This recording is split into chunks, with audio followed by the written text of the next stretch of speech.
So take a listen to what he had to say about what he said is the coming civil war in Israel.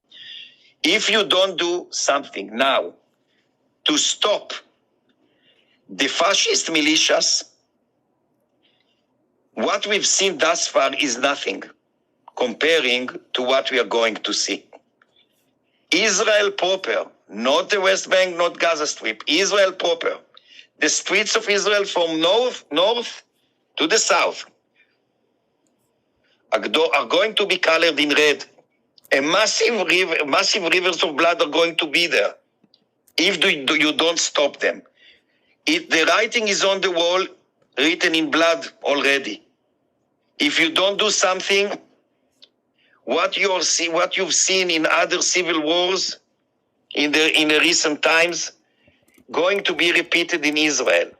So blood on the streets, I mean, Jew on Jew violence, that's what he's saying. I mean, this is supposed to be the safe haven for Jews, right? That peaceful place where you would never have Jew on Jew violence, but a civil war? Well, now the mask has been ripped off. Israel has long had this fascist kind of underbelly that doesn't get talked about in the Western media, that just calls it the only democracy in the Middle East. But the same way, we talk about Ukraine supposed to be since 2014. It's a completely different reality. Israel has this extreme right-wing nationalist movement, some of which are religious, some of which are secular or anywhere in between, that is dead set on ethnically cleansing not only the Gaza Strip, but the West Bank, and then all of Israel itself, of Palestinians. So this is not going to be Jew on Jew. These militias will target Palestinians. They'll seek to, who are Israeli citizens, who are permanent residents of Jerusalem, and then who live under occupation in the West Bank.